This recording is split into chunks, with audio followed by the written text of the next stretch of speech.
The INK that whispers Black Hollow had never been a lively town. It crouched between hills like a parasite too bloated to detach, its buildings leaning on each other like drunken old men waiting for collapse, its people pale-eyed and silent, their faces drawn with a weariness that suggested they had seen something long ago and never spoken of it again. But even among its crumbling ruins and half-lit streets, Marrow and Son stood out like a wound that refused to scab over. Evelyn stumbled upon it one evening as the sky darkened into a rotting bruise of purple and gray, the clouds sagging low like diseased flesh, and though she had walked that path dozens of times, always careful to avoid the condemned graveyard near Hollow's End, where the statues wept black moss, she had never seen this shop before.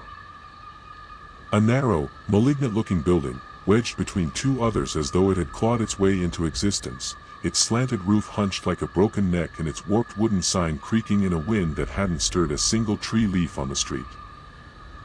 She felt a compulsion then, a slow curling inside her stomach like a tapeworm coiling tighter with every step closer, a thrumming under her skin like a song played just beneath the range of hearing, and when she reached for the rusted handle of the door, it was warm, not just warm but living, pulsing faintly like the dying heart of something dragged from the sea and left to dry on rocks.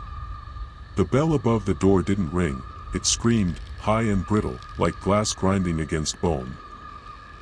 And then she was inside, swallowed by dimness so thick and heavy it felt like standing in the mouth of a sleeping animal, the air humid and hot, filled with the oppressive, sick-sweet scent of old ink, mildew, and something unmistakably organic, the sour tang of meat left to rot in a sealed room. Books sagged on the shelves like corpses in mourning, their spines warped and cracked, their pages bleeding with spots of mold and oil, and the entire structure of the store leaned inward, as though crushed under the weight of some massive, unseen thing pressing down from above. But none of that mattered, not to her, not once she saw the case in the back. It stood under a collapsed chandelier, its glass so dust-caked that the shapes inside were barely distinguishable, but something about it pulled her closer, step by hesitant step, until she stood before it and saw the book within, a monstrous volume bound in leather the color of blood pooled beneath a corpse, etched with veins that pulsed subtly when stared at too long, and stitched closed with thread that looked like fine, silvery hair torn from a scalp. It had no title, no author, no age. But the second she laid eyes on it, she felt her mouth go dry, her legs tremble, her heart slow to a grinding crawl, and when a whisper, breathy and ancient, slipped into her ears like smoke curling into her skull, she realized she wasn't breathing, hadn't been for at least a minute, and yet she felt no need to. Take it. The man who emerged from the shadows behind the counter had no scent, no sound, no breath. He seemed carved from dust and time, his eyes milky and wet like maggots pressed into jelly, and he didn't speak, didn't gesture, didn't blink.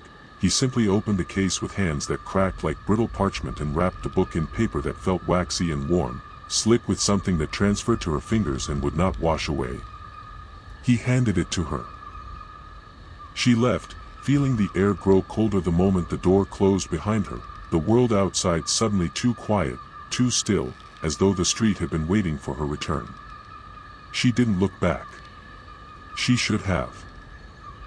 Her apartment, once a place of cluttered warmth and dull chaos, now felt sterile and cavernous the moment she carried the package inside, the lights flickering as if in protest, the corners of each room thickening with shadows that hadn't been there before, shadows that watched her with stillness far too deliberate to be natural. The book was heavier than it should have been, obscenely dense, as though it contained not knowledge but something trapped.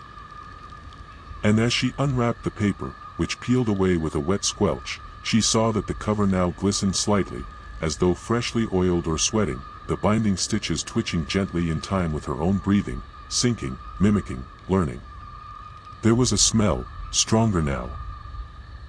A blend of hot copper, spoiled parchment, and the acidic stench of blood soaked into moldy carpet, and the moment she cracked open the book, the air thickened, compressing around her like lungs filling with fluid, and the pages inside gleamed with a wet sheen, as though freshly printed in some ink that had never known the touch of machines. The text, impossible to read at first glance, seemed to shift when she looked directly at it, wiggling, writhing, curling like worms under skin. But when she looked out of the corner of her eye, it settled into a language she both recognized and dreaded, the kind of ancient cadence that reached through generations and carved itself into bloodline. She didn't mean to speak the first word, but it slithered up her throat anyway. Her lips moved without her consent, and what came out was a wet, guttural snarl that tore her throat raw, and the moment the word left her mouth, the walls around her shivered, the lights died completely, and somewhere deep in her apartment, something scraped against the floor, slow, deliberate, approaching. The pages flipped on their own. She couldn't stop. Each word, each foul syllable, made her gag, made blood bead in her eyes, made her fingernails split. But she kept reading, deeper and deeper, voice cracking, her mouth stretching, her tongue blackening like rot. Behind her, something crawled out of the hallway. She didn't look. She couldn't. The book wouldn't let her. Days lost all meaning. She didn't eat. She didn't sleep. She read. The book was always open now, even when she tried to shut it. It pulsed on the table like a breathing wound, its pages turning with moist flap flap flap sounds even when the air was still, and each time it did, more words etched themselves across her arms, her stomach, the inside of her thighs, long, looping runes that bubbled through her skin like infection from within. The mirror no longer showed her reflection. It showed a version of her with no eyes, just black orbs oozing down her cheeks in thick, sludgy trails, her mouth torn wider than physically possible, her teeth sharpened to blackened shards like broken knives, and when she screamed, the mirror screamed back, but the voice that echoed wasn't hers. It was the book's.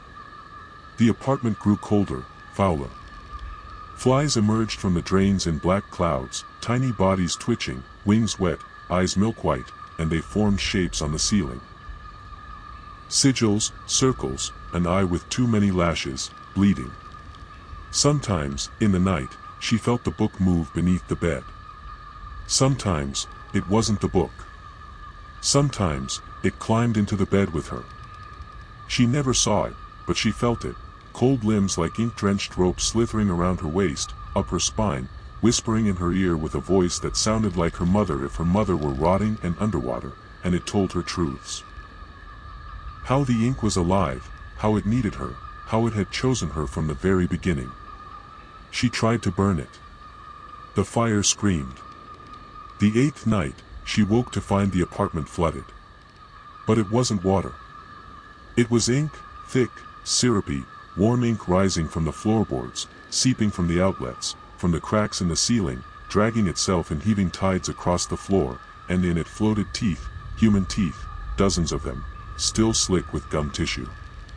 The book had grown again.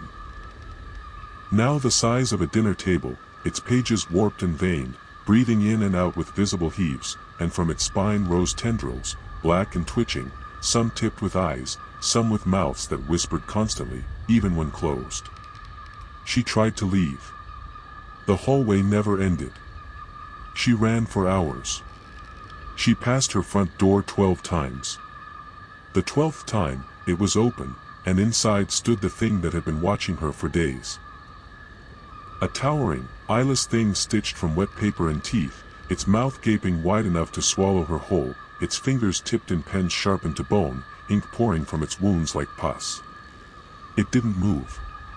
It waited. The book behind her moaned, and she turned, slowly, hand trembling, fingers curling once more around the familiar, warm leather of the cover, her voice already cracking into song. The final ritual was not written in the book. It was written in her.